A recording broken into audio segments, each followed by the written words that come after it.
আসসালামু আলাইকুম। আজকের রেসিপি ছানা ছাড়া রসগোল্লা। আর এই রসগোল্লাটা তৈরি করতে পারবেন গুঁড়ো দুধ দিয়ে। যারা সহজে মিষ্টি তৈরি করতে পছন্দ করেন তাদের জন্য অনেক কাজে আসবে। আবার চাইলে এই মিষ্টিটাকে 10 মিনিটে তৈরি রসগোল্লাও বলতে পারেন, কারণ এই মিষ্টি তৈরি করতে শুধুমাত্র 10 মিনিট সময় হলেই হয়ে যাবে। আর আজকের রেসিপিতে আমি অনেক টিপস সহ এই রসগোল্লাটি শেয়ার করছি।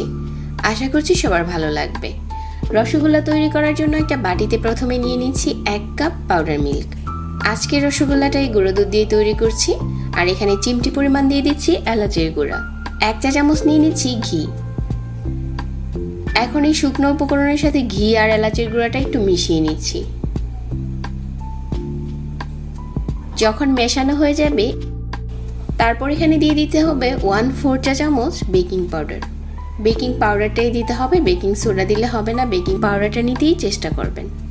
তারপর পাউডার মিল্কের সাথে সবগুলো উপকরণ মিশিয়ে নিচ্ছি। তারপর এখানে নিয়ে নিচ্ছি একটা ডিম। ডিমটাকে কাঁটা চামচ দিয়ে খুব ভালো করে ফাটিয়ে নিতে হবে।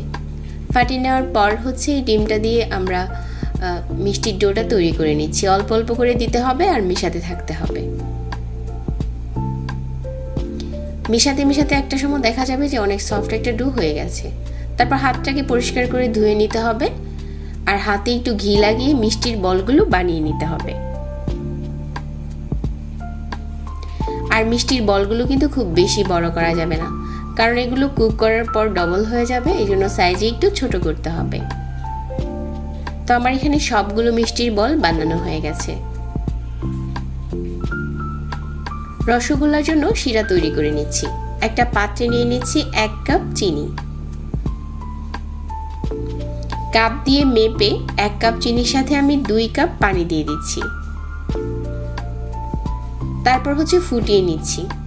চিনিটা পুরোপুরি গলে গেছে আর শিরাটাও ফুটতে শুরু করেছে। ঠিক এই পর্যায়ে আমি মিষ্টির বলগুলো দিয়ে দিচ্ছি।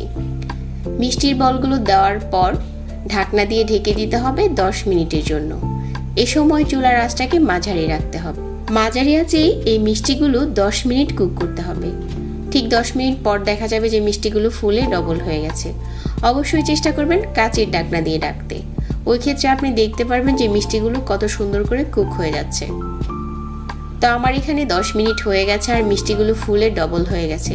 ঠিক এই পর্যায়ে চুলাটাকে বন্ধ করে দিচ্ছি, তবে সাথে সাথে ঢাকনাটা খোলা যাবে না। এই গরম অবস্থায় যদি আমরা ঢাকনাটা খুলতে যাই দেখা যাবে যে মিষ্টিগুলো চ্যাপ্টা হয়ে গেছে। এই জন্য ঢেকেই রেখে দিতে হবে 1 ঘন্টার জন্য। ঠিক 1 ঘন্টা শিরাতে ঠান্ডা করে এই মিষ্টিগুলো পরিবেশন করা যাবে। গুঁড়ো দুধের এই রসগোল্লাটা খেতে কিন্তু অনেক মজার আর অনেক সফট হয়। তো আশা করছি আজকের এই গুঁড়ো দুধের রসগোল্লার রেসিপিটা ভালো লেগেছে সবার কাছে।